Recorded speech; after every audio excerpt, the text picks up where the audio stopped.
Hola, soy Pablo de la Cuadra y dentro del curso de actualización y revisión en traumatología vamos a pasar a el apartado de inestabilidad del hombro, la parte de multidireccional.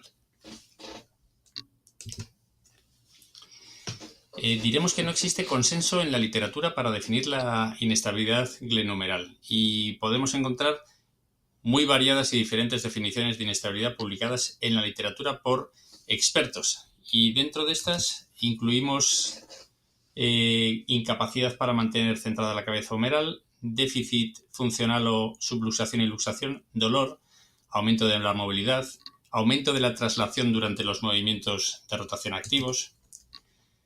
Necesitamos estudiar qué es lo que hace salirse a la bola del tee. Tampoco existe consenso para definir la inestabilidad multidireccional. Podemos acordar que es una inestabilidad sintomática en dos o más direcciones, donde deberá producirse una alteración de los estabilizadores tanto estáticos como dinámicos, con un componente microtraumático y neuromuscular importantes. Es muy importante que sepamos diferenciar lo que es laxitud de inestabilidad. Laxitud es aquella articulación hipermóvil asintomática, mientras que inestabilidad es la pérdida de función con la aparición de síntomas como dolor, disconfort, parestesias, aprensión o fatiga. Sneed en 1980 el primero que escribe sobre la inestabilidad multidireccional. La define como una inestabilidad anterior y posterior asociada a una subluxación involuntaria y propone como causa un exceso de redundancia capsular. En su artículo establece un tratamiento quirúrgico sobre la cápsula articular con resultados satisfactorios. Se han propuesto múltiples clasificaciones para la inestabilidad de hombro, tanto por su etiología, dirección, grado, cronología, pero creo que la clasificación de Stanmore define muy bien la variabilidad y la patogenia multifactorial que presenta este cuadro. Se describe en esta un triángulo con tres polos: un polo estructural traumático, otro estructural atraumático, un neuromuscular, donde solo un tercio de los pacientes pertenecen a un solo polo y los otros dos tercios se encuadran en un punto intermedio entre polos. La inestabilidad multidireccional suele presentarse en pacientes jóvenes y deportistas que sufren microtraumatismos de repetición en el hombro. El síntoma fundamental es el dolor.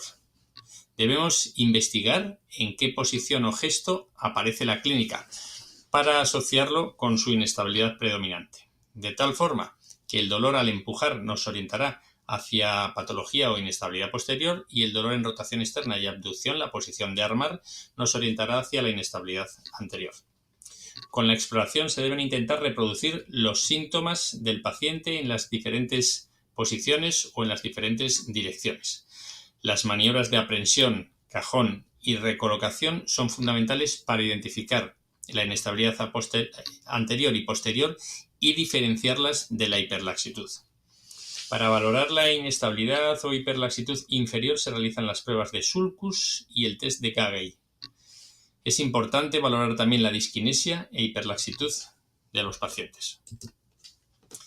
Las radiografías simples permiten descartar alteraciones estructurales como una displasia glenoidea o deficiencias óseas. Si se sospechan estas situaciones, el TAC nos permitirá cuantificar la cantidad de defecto óseo que tenemos. La resonancia magnética, y en especial la artroresonancia, es la prueba más sensible y permite valorar la distensión capsular y las roturas labrales asociadas. En nuestra mente de cirujanos tendemos a simplificar. El tratamiento o es quirúrgico o es rehabilitador, y además, si es quirúrgico, lo soluciona con una aplicatura o una pamplicatura capsular. Pero ojo, el tratamiento de la inestabilidad multidireccional es complejo y participan en él muchos factores que hay que tener en cuenta, como la hiperlaxitud, las variaciones anatómicas, la discinesia y las posibles lesiones traumáticas. Por tanto, debemos intentar evitar la simplificación a la hora de plantear el tratamiento.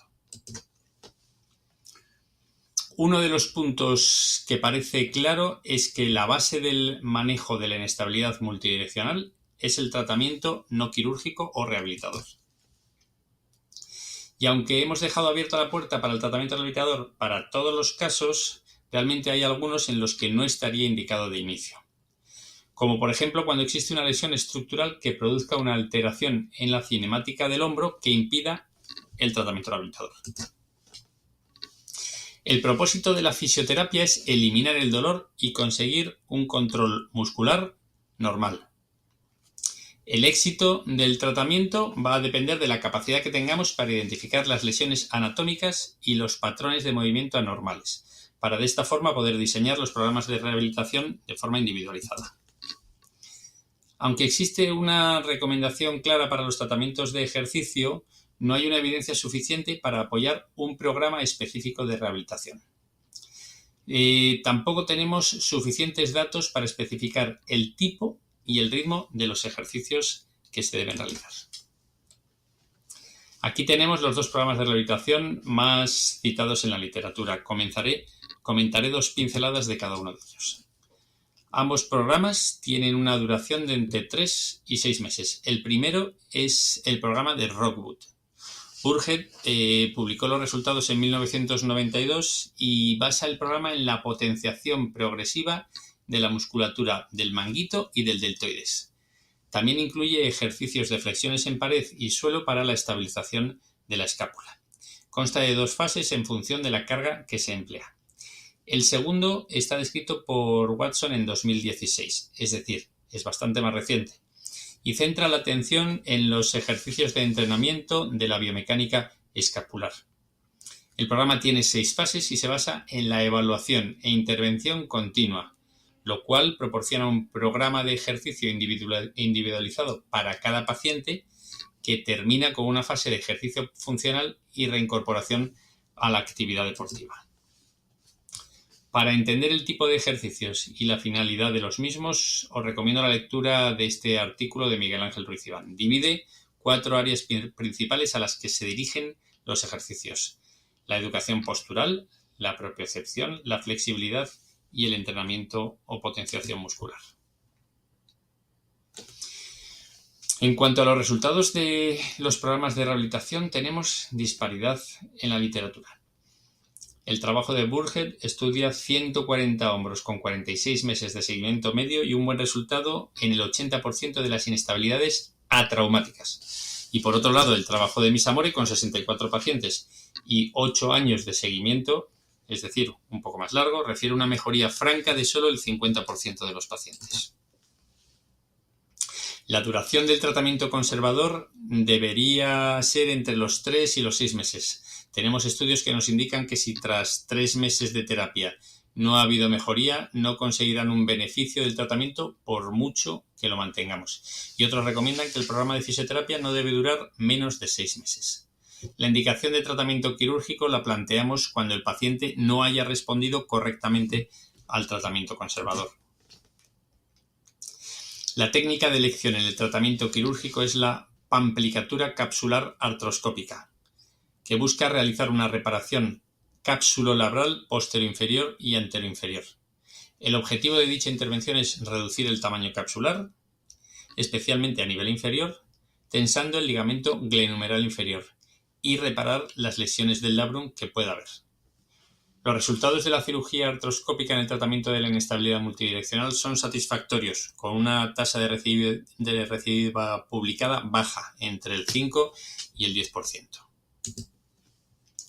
Para concluir, diremos que los estabilizadores dinámicos del hombro son los principales responsables de la inestabilidad multidireccional, que la etiología traumática, la hiperlaxitud y la disfunción neuromuscular deben valorarse al clasificar y plantear estrategias terapéuticas en la inestabilidad multidireccional, que ésta suele presentarse en pacientes jóvenes y su síntoma fundamental es el dolor, que las maniobras de aprensión, cajón y recolocación son fundamentales para identificar la inestabilidad anterior y posterior y diferenciarla de la hiperlaxitud, que la artrorresonancia es la prueba más sensible, la base del manejo terapéutico es rehabilitador y debe mantenerse entre 4 y 6 meses antes de plantear el tratamiento quirúrgico, que los principales programas de fisioterapia se centran en los estabilizadores escapulares y que la técnica quirúrgica de elección es la pamplicatura capsular artroscópica.